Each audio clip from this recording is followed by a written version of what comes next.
Hi, this is Maginoni, and welcome to another edition of The Good, the Bad, and the Disappointing. While last week was really difficult to find the bad and the disappointing, let me just tell you this week was pretty darn easy. This whole video could have just been the bad. Easily. But there was a few shining moments here and there. Let's start off with my good, and that is Edge of the Spider-Verse. I Walked with a Spider. Now, this is my disclaimer. This in no way, shape, or form is a 10 out of 10 book. There's actually better written books in my stack, but I picked this one because it was a little bit different. It was the Spider-Man story, but in a dark, twisted way. They made massive changes, and even the names are different. Like Peter is Patton, Mary Jane is Sarah Jane, Uncle Ben is Uncle Ted. You know, so they did a lot of changing. And even in this case here, Patton, a young boy, you know, he's doing his science experiments by, you know, killing ants with magnifying glasses and spying on Sarah Jane through the, you know, with his binoculars. And, you know, it was like I said, a complete departure from what you would normally consider a Spider-Man, you know, story. Now, where it kind of goes similar is they go to the class field trip, but Sarah Jane is like this PETA type person, and she drags him along, you know, to free some animals, and Patton gets bitten by a spider. Now, the part that I was just going, are you kidding me, is they get caught, obviously, and they're in this room, there's the sheriff is there, and they're not letting them go until they talk to the parents. And you see Patton just staring at his hand. And you would think somebody in this room would go, hey, you have a bite on your hand. But that never happens. But anyways, things start taking a turn for the worse. Later on, Patton goes home. We find out that he's got an abusive abusive uncle, because his parents are dead. And basically, Patton is turning into a spider creature. And that's where things start taking that horror turn. But since this is Marvel, they can't really go too graphic or disgusting. But anyways, regardless, the reason why I liked it was, like I said, because it was different, it was a little bit unique. The art was decent. I wish it was all done in this style, but unfortunately it changes inside. But whatever. It was a good departure from what you would normally expect. Okay, let's go with my bad. And that is Bucky Barnes, The Winter Soldier #1. This is covering the story of what happened after Original Sin, where Nick Fury retires, and then somebody's got to take up the mantle of Earth Assassin, where he's outside in space protecting the Earth from the dangers. Well, okay, here's the deal. The reason why this is my bad is it boils really down to the artwork. Now, if you look back at a few videos, there was a certain guy who was doing Spider-Man Nights. And I complimented the art. I said the art was great because of the storytelling, it really fit. It doesn't fit here. Not at all. At times, the artwork, while there is really beautifully stunning panels every now and then, the problem really starts boiling down is you get to sections where things just kind of become a mess, and it's really difficult to like follow the basic flow of the story. Like for an example, like this I loved, but once you start getting into the meat of the story, like this, then it just becomes a bunch of text, and then it's just muddy, and everything just blends together, and then I just start losing interest. Now, this thing goes all over the place. He's in space, he's under the ocean with Namor. Excuse me. And it even has like a surprise at the end, and when I saw the surprise, I was just like, one way or the other, I'm done with this book, because I'm not gonna put up with this kind of nonsense. And you know, the person's dead. He's dead. If that's not the person who I think it is, it's because it's some bad artwork, and I can't tell who it is. But overall, I'm basically boiling it down to the artwork, and I don't think this is a tight, cohesive story. I think they're pretty much jumping you into this thing without guiding you enough to help bring you into this world of what Bucky's new role is. Now, keep in mind, they do spend a lot of time talking about it, but it needs a little more, and I just couldn't get into it that much. Now my disappointing. This should come as probably to no surprise, and that is the Green Lantern New Gods crossover Godhead. This, I'm telling you, I just don't get why DC has to follow this standard policy of like storytelling in regards to the Green Lantern Corps.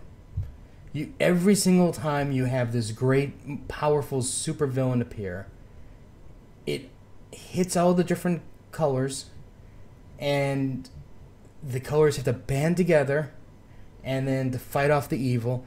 The evil is always more powerful, but yet somehow they find a way to beat the main villain. And with this issue and the Green Lantern issue, it's the same thing. It's basically David versus Goliath. But here's the problem here. While this one started off really beautifully illustrated, there's so many artists that it becomes like a mess at times. And it's not really even what I would classify good enough art if you're wanting to spin this off as your premier starter issue. And like I said, as expected, they're basically, the New Gods are going to every one of the lanterns because they figure if they steal the rings, they can get the white light, and then they find the life equation, and that's what they need to defeat Darkseid. But here's the thing. Now tell me, where have you heard this story before? It starts off with, in deep space, all of the heroes are beaten. You see Green Lantern floating around, missing his arm, and of course without his ring. So technically he should be dead, but we know he's not dead. Then the next page, it's, now, present day. How many times have we seen this? Oh, I don't know. Let me think. Maybe, and I am going out on a limb, but I believe it is highly possible that I just saw it this week. And of course, now I can't find the stupid issue, even though it's sitting with everything else. Here we go. In Guardians of the Galaxy, where it starts off in the heat of the action, and then, oh, look at that. That was all foreshadowing in the future, and it starts all over again. This is such an overused plot device that it's really insulting as a reader now, that we're getting this tease and then followed by this story that, like, they don't even have any intention of following through at all. This Green Lantern thing, I'm including the Green Lantern issue in this Godhead disappointment, in that, it's your basic, the Green Lantern Corps, they start punching their chests and like, oh, we're the Green Lanterns, we're going to stop you, because we're the most powerful things in the world, the universe. Then they meet the New Gods, and the New Gods are just like, yeah, whatever. And the New Gods just decimate the Corps. And then what was the funny part to me was this part here, where the New Gods open up a portal, and Hal's like going to charge right through it to stop them, get all the missing rings, and then the remaining corpsmen there see what they're up against, and they see this army, and it's kind of like they just kind of go, so how about that local sports team? Because I didn't quite see what was on that other side.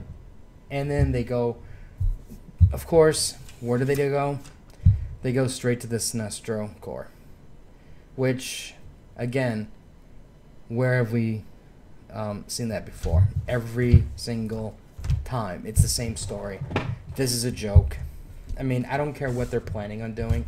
I don't care if how they plan on bringing in the new gods. I don't care how they what the big fight is going to be about.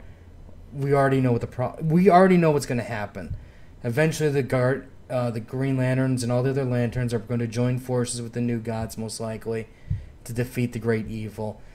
Kyle, this is probably when Kyle's going to come back. They made a reference to Kyle's been gone for a year, which is about right, because that was about the time when Relic, well, maybe not a year exactly, but you know, they fought Relic, and that's when he died. And it's about time they're going to bring him back, and it's insulting. It is really insulting that they think that we're going to fall for this. And now my other disappointment, which I didn't buy, luckily, is Lobo. And any old Lobo fans should just be outright insulted by what those first few pages are like. Basically, you had the new Lobo going after the imposter. He beheads the old Lobo. They use words and phrases that the classic Lobo would say, and you know, to prove that, hey, that's the imposter, and then they basically destroy the head. You know, basically going, all right, not only am I going to cut off the head, I'm going to piss on the head before I destroy it, so this way there can be no complaining, you know, to bring the old classic Lobo back. It's insulting. It's no way to treat your characters, and it's just, and like I said, it's a disgrace that the writing team and the editors just did that. They allowed that. And it's the same thing with Green Lantern. It's like, at what moment in time did you think that this would be an acceptable story? It's like, do you not have any ideas? You know, does every idea have to start the same way, end the same way? You can't do anything different. You can't do anything unique. All you do is just substitute the villain. And it's just poor, shoddy creativity is what it is. And DC fans should really demand more. Anyways, that is my good, my bad, disappointing. If you have any comments or questions, let me know. Like and share. Rate the video. Facebook and Crunchyroll anime reviews down over there. We'll have more reviews and stuff later. So until next time.